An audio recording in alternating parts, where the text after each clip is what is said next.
Beaucoup de dirigeants politiques et financiers veulent mettre en place un gouvernement mondial.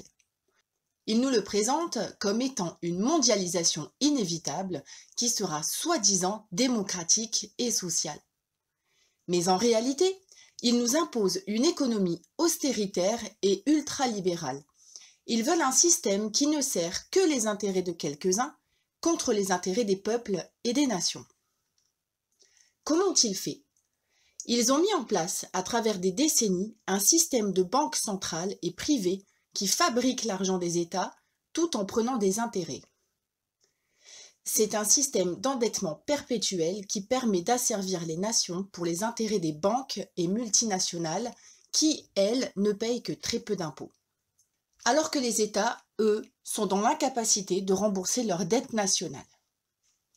Ce conglomérat de banquiers, patrons de multinationales et industriels que l'on retrouve au groupe de Davos, aux réunions Bilderberg, au CFR et autres, achète tous les médias, finance les campagnes électorales des candidats les plus serviles.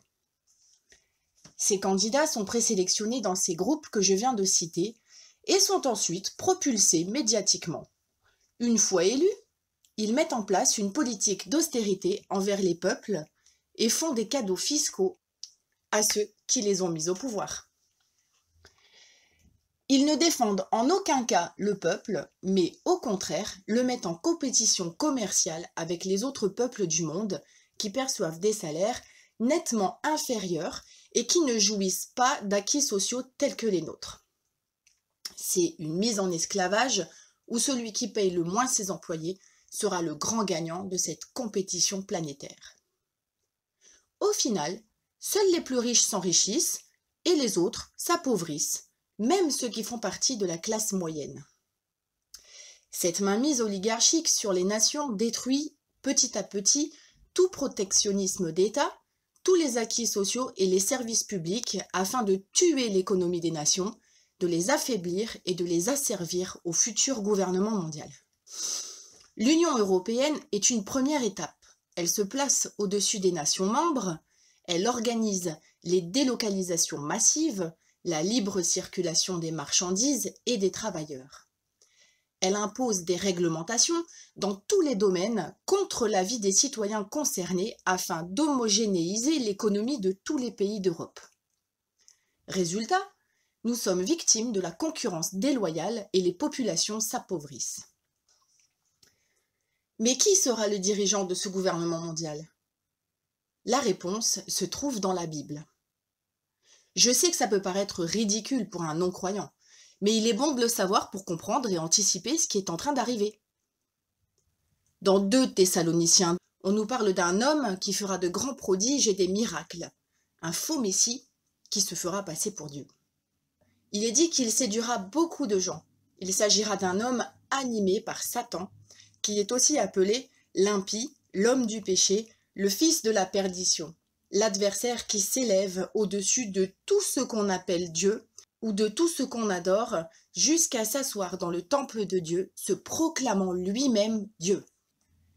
Dans Apocalypse 13, le dragon, appelé aussi Satan, lui donnera sa puissance, son trône et une grande autorité. Son règne durera 3 ans et demi.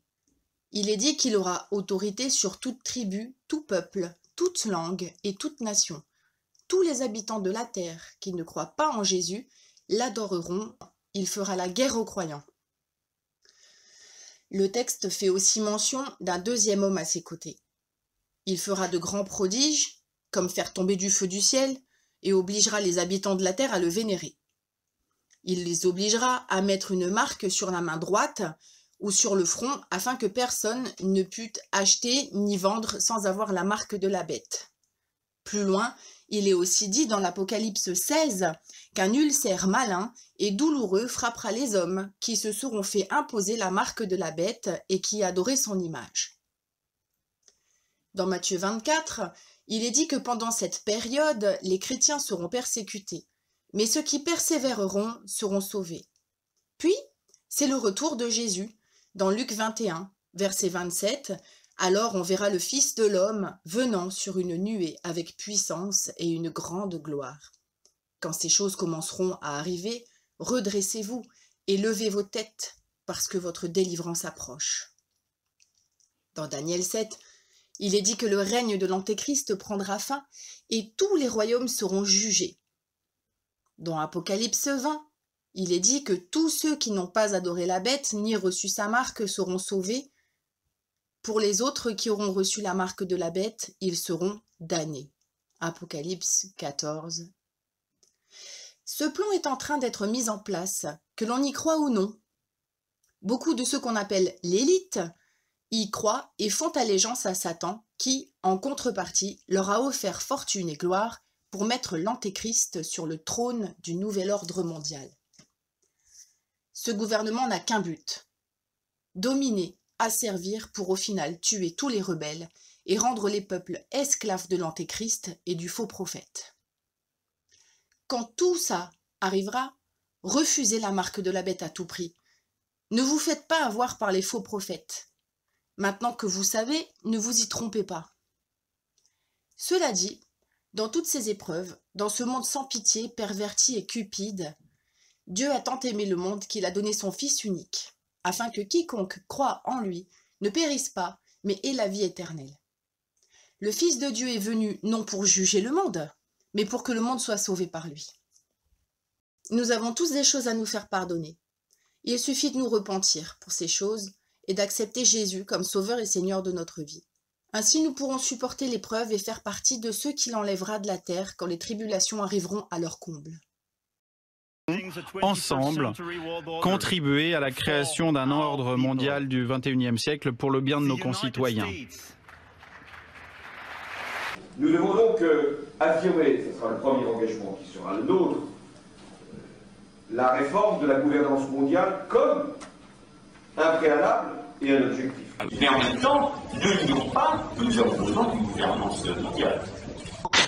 Si on n'a pas aujourd'hui un gouvernement mondial, on ne peut pas parler sérieusement de démocratie. Or, nous n'avons pas... Donc elle a trouvé ses limites, la démocratie. Non, elle ne trouvera son accomplissement que lorsqu'elle sera une structure avec un gouvernement mondial, des gouvernements régionaux et des gouvernements locaux. Dans très très longtemps, on ne le verra pas. Je n'en sais rien, mais le gouvernement mondial, il est là. Le grand pari du XXIe siècle, c'est l'invention, comme vous venez de le dire, d'une gouvernance mondiale. Elle prend aujourd'hui l'embryon, prend aujourd'hui la forme du G20, et au cœur de cette nouvelle gouvernance mondiale, il y a le nouveau FMI. Aux États-Unis, à l'Europe, à l'ensemble des pays de la planète, de se doter d'une gouvernance mondiale. Même si on peut imaginer, rêver d'un Jérusalem devenant capitale de la planète, qui sera un jour unifié autour d'un gouvernement mondial. C'est un joli lieu pour un gouvernement mondial. Oui. C'est une idée de droite, la gouvernance mondiale. Vous trouvez? Très bizarre. Pourquoi c'est une idée de droite alors? Parce que c'est en fait c'est un espèce de pouvoir quand même énorme où l'individu et les nations n'ont plus donc les nations qui élisent leurs dirigeants n'ont plus grand chose à dire. Et je peux vous dire une troisième chose. On ira ensemble vers ce nouvel ordre mondial. Et personne, je dis bien, personne ne pourra s'y opposer.